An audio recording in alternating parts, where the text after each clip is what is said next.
justamente su punto o donde se enfocan o el daño es básicamente a nivel del glomérulo. Y para eso es necesario recordar algunas cosas básicas acerca de la anatomía glomerular.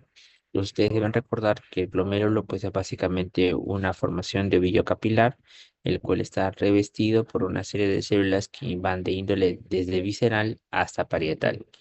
El glomérulo, como ustedes pueden ver, es un ovillo capilar bastante enredado, ¿no?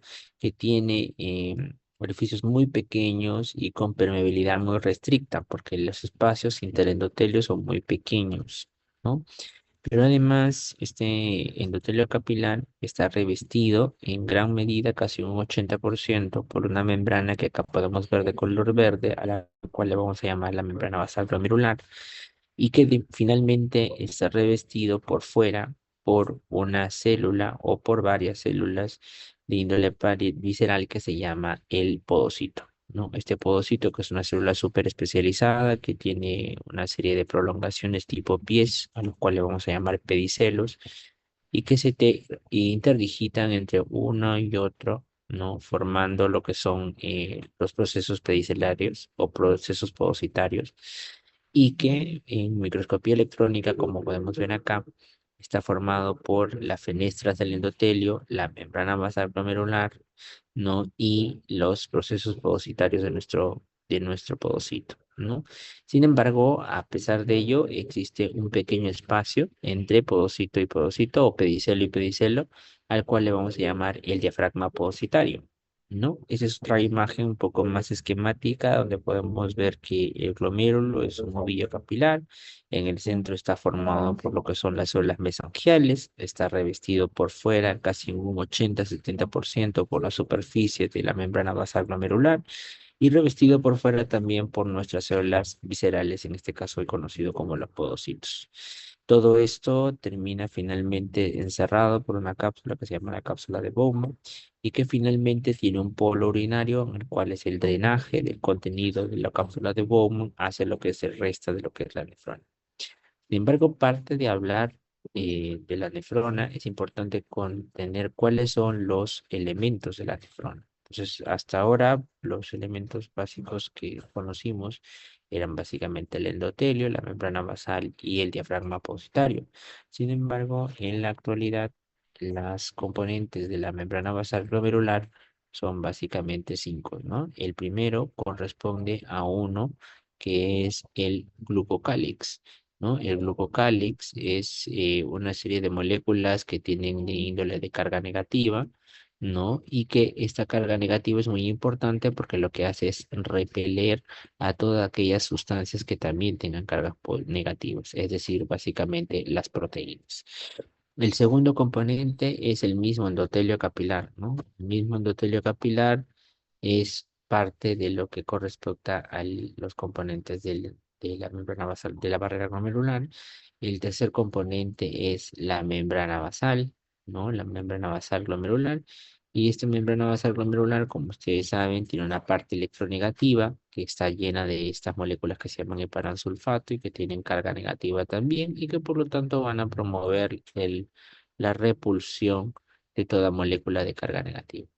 El cuarto elemento está representado básicamente por el podocito con sus procesos pedicilarios y finalmente el espacio que estaba entre podocito y podocito, hoy por hoy se sabe que no está vacío, sino que está lleno y completado por unas proteínas a las cuales le vamos a llamar como conjunto como el diafragma podocitario. Este diafragma podocitario es una serie de proteínas que cubren a este espacio que podemos ver acá y que lo que hacen es también tener una carga negativa y de esta forma también prevenir o repeler, mejor dicho, las proteínas de carga negativa. Esto es un poco para que vean el glucocálix. Miren ustedes, el endotelio está formado por una gran serie de moléculas de carga negativa, las cuales básicamente tienen como función repeler a las moléculas que tienen carga negativa. Entonces, conociendo ya acerca de la anatomía y terminología a nivel de la membrana basal glomerular, es importante recordar, ¿no? Cuáles son algunos conceptos sindrómicos que las enfermedades glomerulares se pueden manifestar en varias formas, ¿no? Digamos que los más conocidos son el síndrome nefrótico y el síndrome nefrítico. Sin embargo, estas no son las únicas formas de presentación. También pueden haber insuficiencia renal aguda, puede haber falla renal crónica, edemas, eh, por ejemplo, manifestaciones sistémicas, ¿no? Como por ejemplo son vasculitis, lesiones térmicas. Todas ellas son características propias de las enfermedades glomerulares y son formas de presentación de lo que se puede dar, dependiendo de que estas sean primarias o secundarias, ¿no? Ya, perdón, disculpen. Muy bien.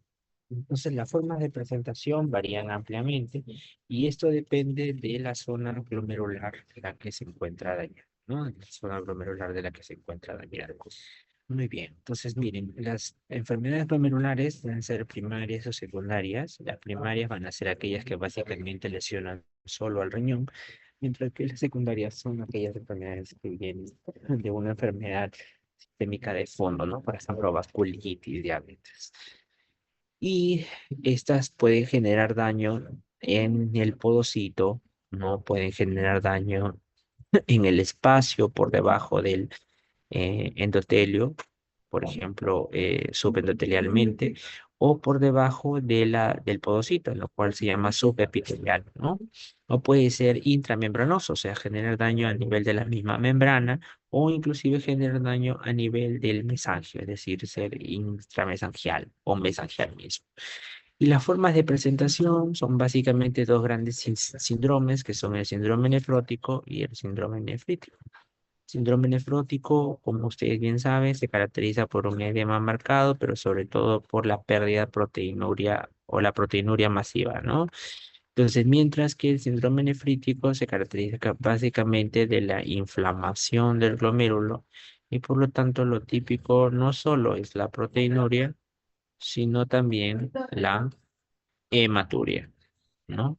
Hematuria. Muy bien. Entonces, miren, aquí hay un gráfico que habla de cuáles son las enfermedades glomerulares y cuáles son de acuerdo a su característica, ¿no? Por ejemplo, tenemos que la enfermedad de cambios mínimos, la enfermedad membranosa, son característicos el patrón nefrótico, mientras que enfermedades como, por ejemplo, la glomerulonefritis proliferativa, la posinfecciosa o postestreptocócica y la glomerulonefritis crescentica son usualmente más síndrome nefrítico. Quiere decir que ambas características no son mutuamente excluyentes.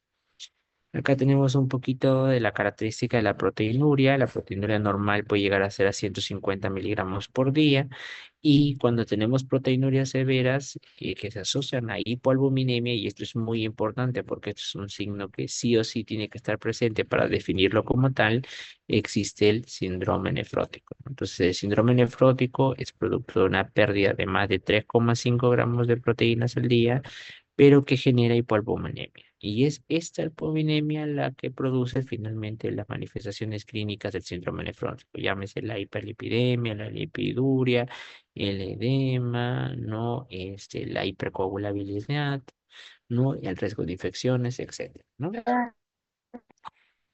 En el caso del síndrome nefrítico, más conocido como glomerulonefritis, es un tipo de patrón o tipo de síndrome en el cual la característica más relevante es la inflamación glomerular.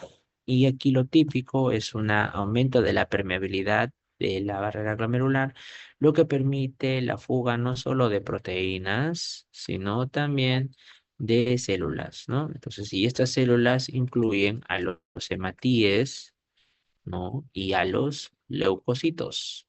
Entonces, lo clásico en el síndrome nefrítico es encontrar una proteinuria que puede ser usualmente no nefrótica, una hematuria glomerular y una leucocitura. Muy bien. ¿Y cómo se llama cuando el paciente tiene aparte insuficiencia renal o por qué se da? Por la pérdida de nefronas por inflamación, ¿no? Entonces, cuando la insuficiencia es muy severa, llegando a generar inclusive creatinina más de 4 o requerir terapia de reemplazo renal, o sea, diálisis, entonces a eso se le llama glomerulonefritis rápidamente progresiva. ¿no? Entonces, la glomerulonefritis, rápidamente por decía, no es una enfermedad, es un patrón, es un síndrome. Es un síndrome, es un síndrome nefrítico con una mala evolución y muy rápido deterioro de la función renal. Y dentro de las enfermedades que lo competen, básicamente están las primarias, las secundarias, ¿no? Y estas primarias y secundarias pueden variar ampliamente en etiología. Ustedes tienen acá que, por ejemplo, tienen al cambios mínimos, a membranosa, a la IgA, a la focal segmentaria y a la membrana basal glomerular como primeras primarias, ¿no? Y dentro de las secundarias tienen la enfermedad renal diabética, nefritis lúpica, vasculitis ANCA, etcétera. Lo que nos vamos a abordar el día de hoy va a ser las primarias. Entonces, para entender un poquito acerca de las primarias, primero tienes que entender la clasificación de las glomerulopatías. Y lo primero que tenemos que entender es que muchos de los nombres que nosotros vemos en los libros, como glomerulosclerosis focal segmentaria, nefropatía membranosa o enfermedad de cambios mínimos, en realidad reflejan lo que se conocen como patrón de injuria. Y ese patrón de injuria se conoce así al mecanismo de cómo se manifiesta el glomérulo en la biopsia renal producto del daño general. Entonces, ¿qué quiere decir? Que un patrón de injuria no solo me lo da una enfermedad, me lo pueden dar varias enfermedades, ¿no? Y cuando yo no encuentro la causa probable o aparente, le conozco como primaria. Primaria. Entonces, un patrón de injuria que se manifiesta como tal en la biopsia renal, pero la cual yo no le he encontrado una causa aparente, entre comillas, ¿no? Le vamos a llamar primaria. Y eso es a lo que conocemos como las glomerulopatías más, digamos, más escuchadas, que son la glomerulosclerosis focal segmentaria, la nefropatía membranosa, la enfermedad por cambios mínimos, ¿no? Y la glomerulonefritis membrana proliferativa. Esas son las cuatro que más escuchamos, digamos, ustedes en su parte de pregrado, ¿no? Los nefrólogos vemos otras más, pero digamos que son las cuatro que más les preguntan usualmente en los exámenes no sé, de admisión, de ENARME, de ENAM, etc. Entonces, todas ellas. Entonces, lo primero que tenemos que entender es que son patrones de injuria, o sea, formas en las que se manifiesta el glomérulo, el daño que ha recibido. Entonces, un patrón de injuria que no tiene una causa determinada de repente, ¿no? Entonces le llamamos primario. Muy bien. Entonces, de acuerdo a eso, los patrones de injuria pueden tener cinco etiologías, que son infecciones, aloinmunidad, o sea, trasplante, autoinflamatorias, estos son enfermedades congénitas de la inmunidad innata, y autoinmunidad, que es básicamente cuando no reconocemos un antígeno que en realidad es propio, y gamopatías monoclonales, que son la producción de inmunoglobulinas alteradas por una clona. Entonces, esas cinco características o tipos de glomerulopatía se pueden caracterizar por diferentes hallazgos en la biopsia renal, ¿no? Muy bien, miren, acá tenemos una glomerulopatía asociada a infección. Tenemos una infección, el patógeno tiene un antígeno, el antígeno produce la producción de un anticuerpo y el anticuerpo con el antígeno se unen formando lo que se conoce como inmunocomplejo. El inmunocomplejo se deposita por debajo del endotelio y eso llama la inflamación, ¿no? Llama inmunidad innata, adaptativa y genera generalmente glomerulonefritis, o sea, síndrome nefrítico. El segundo tipo es la autoinmune. Esto es en el caso de que este es un riñón donante. O sea, este es un riñón que no es mío, ¿no? Esto es la de los trasplantes. Muy bien. La aloinmune. La aloinmune perdón, esta es la del trasplante. Y la autoinmune, acá vamos a borrar esto de acá, perdón.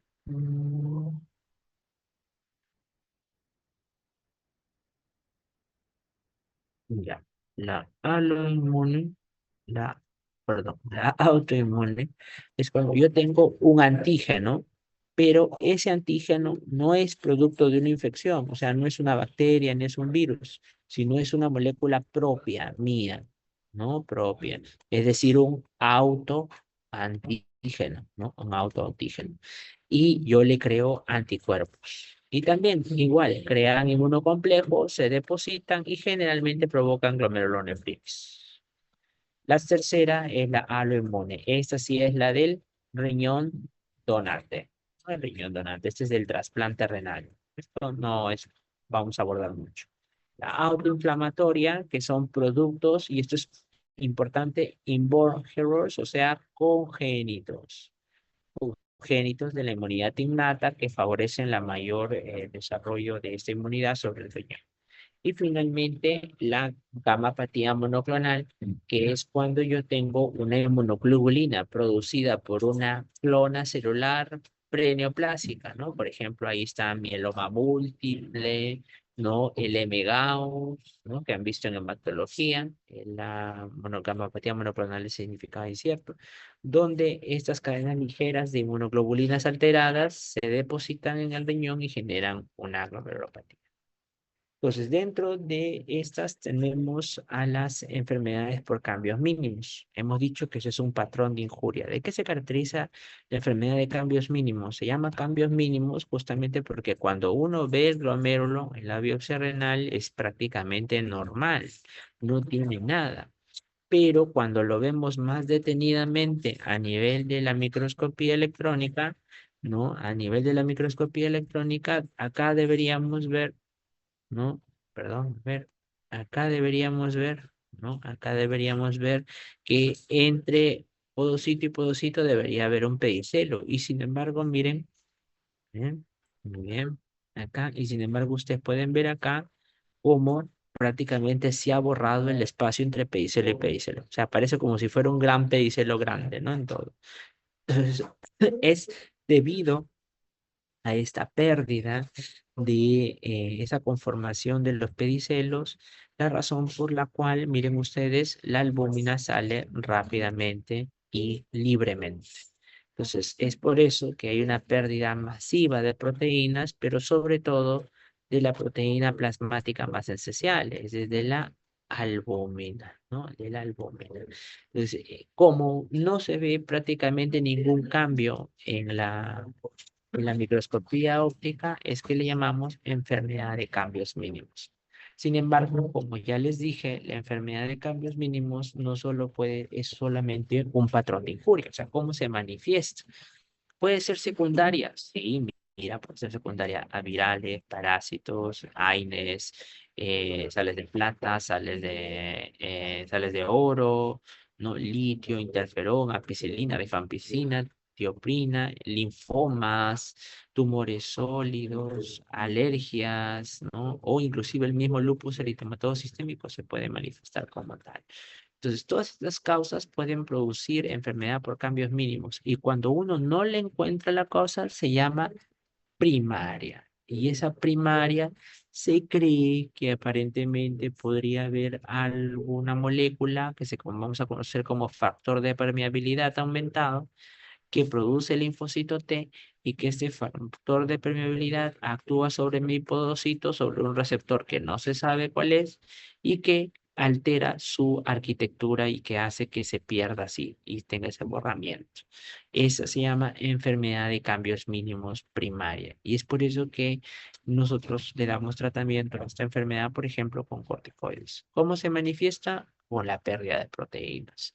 Entonces hay una operación repentina de síndrome nefrótico. Usualmente a veces es una infección la que a veces lo gatilla, a veces, ¿no? Y se caracteriza por pérdida principalmente por albúmina. Eso es a lo que se le llama como proteinuria selectiva, ¿no? Porque yo acá tengo una pérdida de proteínas, específicamente de albúmina en una mayor concentración.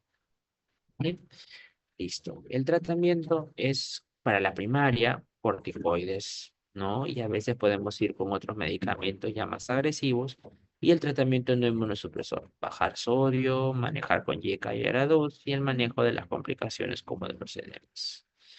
Vamos ahora a la glomerulosclerosis focal y segmentaria.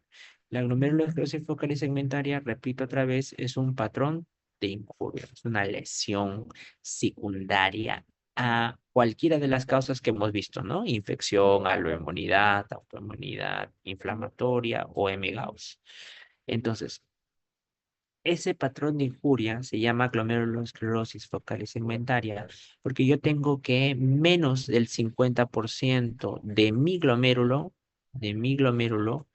tiene fusiones o sinequias a la cual vamos a llamar esclerosis. ¿Ah? Muy bien. Y no solamente tiene menos del 50% del glomérulo, sino menos del 50% de los glomérulos. O sea, por ejemplo, si yo en la biopsia tengo, no sé, pues 17 glomérulos, tengo menos de 7, ¿no? Menos de 7, menos de 8. ¿No? Menos de 8 glomérulos comprometidos. Entonces quiere decir, pues se llama glomérulo esclerosis porque hay esclerosis, focal porque tiene menos del 50% de glomérulos y segmentaria porque solo menos del 50% de cada glomérulo está comprometido. Por eso es que se llama glomérulo esclerosis focal y segmentaria. Ahora, doctor, si tú dices que es solo un patrón de injuria, ¿significa que puede haber causas secundarias? Sí. Por ejemplo, estas de acá, ¿no? Tenemos adaptativa por obesidad, por nefrectomía, embarazo pretérmino, ¿no? Alteraciones genéticas en Apple, ¿no? Alteraciones mitocondriales y de DNA, HIV, virus del Epstein-Barr, virus B19, bifosfonatos, andrógenos, litio, etcétera, ¿no? Y cuando no le encuentro ninguna causa aparente, la voy a llamar primaria. Y esa primaria es la que habitualmente conocemos en los libros, ¿no? Es la que nos dicen es una enfermedad que se cree que finalmente, igual que en cambios mínimos, el linfocito T y los neutrófilos producen una molécula que se llama factor de permeabilidad y que este factor de permeabilidad daña directamente al podocito, haciendo que éste se muera. Cuando se muere, el podocito se une a la célula parietal de la cápsula de Bowman y esa unión forma una sinequia, que es una esclerosis. Esa esclerosis es ese contenido acelular y es lo que nosotros vemos como la esclerosis en el glomérulo, ¿no? Entonces, ¿cuáles son las moléculas o factores circulantes que se han determinado que probablemente sean causantes de ese daño de podocito? Uf, hay varias, SUPAR, CLF1, microRF1. Sin embargo, ninguno es totalmente contributorio a determinar, a saber por qué es que se da la glomerulosclerosis focal y segmentaria primaria. No se sabe todavía, ¿no? Pero el hecho es que sí se sabe que hay un daño de podocito, que este podocito se sinequia conjuntamente con la cápsula de Bowman y es lo que genera ese patrón típico de la glomerulosclerosis focal y segmentaria. Aquí lo que hay es un daño del capilar, miren ustedes, un daño persistente eh, de tensión vascular que genera un daño del podocito. Ese podocito se daña, tiene contacto con la cápsula de Bowman y ese contacto de la cápsula de Bowman es la que genera esa esclerosis. Esclerosis es lo que vemos como glomerulosclerosis focal y segmentaria. Ahora, hay variantes histológicas, sí, no son muy importantes, la verdad, no tienen mucha relevancia. Y miren, acá tienen una glomerulosclerosis focal y segmentaria, ¿no? Acá ustedes pueden ver una sinequia, en este caso una glomerulosclerosis, no característica, donde vean, el glomérulo se ve casi igual, normal, pero tienen estas sinequias, ¿no? Eso es lo característico. Y cuando uno mira al glomérulo de cerca, miren ustedes, igual que la enfermedad de cambios mínimos, vamos a poder ver que igual no se ve prácticamente espacio entre pedicelo y pedicelo. Es como si todo el pedicelo fuera uno solo, ¿no? Encima del capilar. Vamos a ver aquí, igual, ¿ve? Entonces, no hay prácticamente los pies de los pedicelos. Entonces, ese borramiento es característico del podocito que se daña. Y tanto la glomerulosclerosis focal y segmentaria como la enfermedad de cambios mínimos, la célula más dañada es el podocito. Y eso es por eso que es característico ese borramiento en la microscopía electrónica. Y como el podocito forma parte de la barrera glomerular que le da la carga negativa, es por eso que lo más frecuente manifestación clínica de la glomerulosclerosis focal y segmentaria, al igual que la enfermedad de cambios mínimos, ¿cuál será? ¿Síndrome nefrótico o síndrome nefrítico? ¿Qué dicen ustedes? A ver, chicos. El síndrome nefrótico, ¿no? Síndrome nefrótico.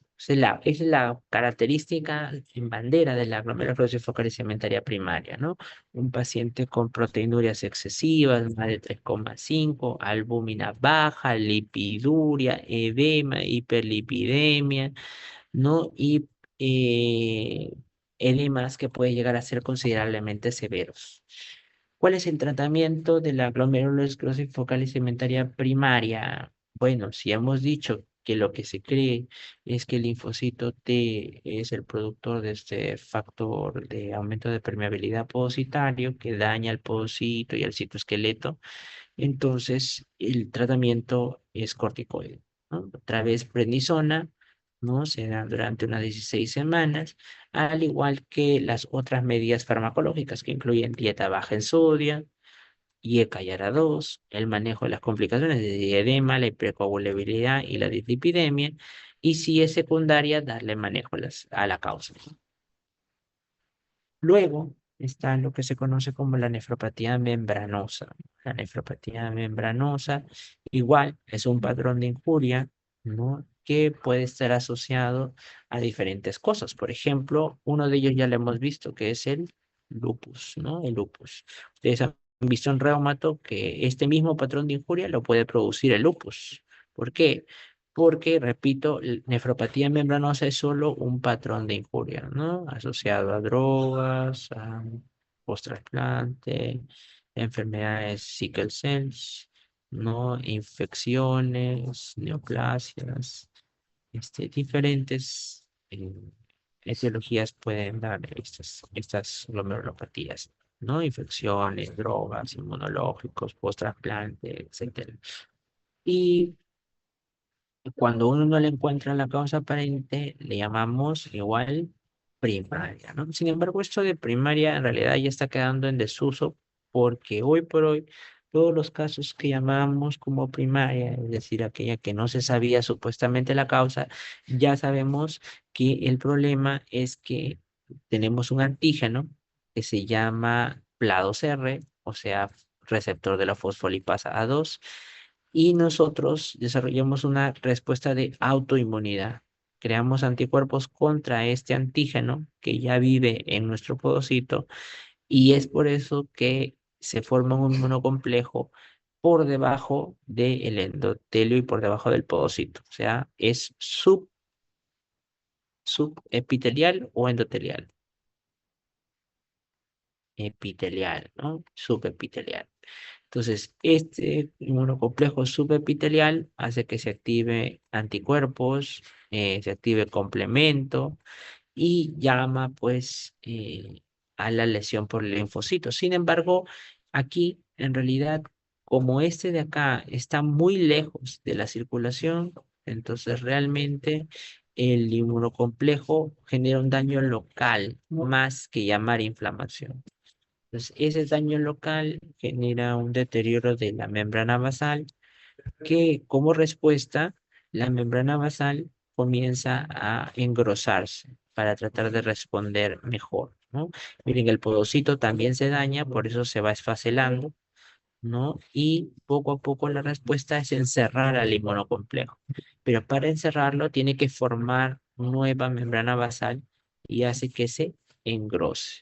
Y es por eso que lo más característico de esta enfermedad es el engrosamiento de la membrana basal. Miren esta membrana basal de la microscopía electrónica, sumamente gruesa, ¿no? Donde inclusive estas partes oscuras que ustedes ven acá son los inmunocomplejos que han quedado encerrados. ¿no? Entonces, lo característico es un capilar totalmente engrosado, con microscopía óptica es el engrosamiento difuso. No podemos encontrar a veces inmunoglobulinas, justamente porque aquí el problema son depósitos de inmunocomplejos, ¿no? Esta sí es una glomerulopatía por autoinmunidad. Sin embargo, no hay tanta hematuria en el síndrome nefrítico, justamente porque el inmunocomplejo, como les mencioné, está lejos de la circulación, ¿no? Está, miren ustedes aquí, está por debajo del pocito. Entonces no está en contacto de las células sanguíneas y es por eso que el daño va a ser básicamente local, ¿no? Diferente sería si el inmunocomplejo estaría acá, porque aquí habría muchas células que activarían el complemento y activarían mayor daño producto de ese inmunocomplejo. Si yo tengo básicamente un daño de podocito y la membrana basal glomerular, no tengo inflamación, aumento de permeabilidad capilar, entonces, ¿cuál será la forma de presentación de la nefropatía membranosa primaria? ¿El síndrome nefrótico y el síndrome nefrítico? No, no, no, ¿Ah? ¿Cuál? A ver, ¿cuál? El síndrome, el síndrome nefrótico, ¿no? El síndrome nefrótico, síndrome nefrótico. Gracias a que los inmunocomplejos están lejos del torrente sanguíneo. Estar lejos del torrente sanguíneo, no activan fácilmente inmunidad, no llaman células y el daño es local, es decir, en la membrana basal y el podocito. Y ellos básicamente controlan las proteínas que cruzan, que no cruzan, mejor dicho, ¿no? Entonces, por eso el componente más importante es, muy bien. Acá tenemos entonces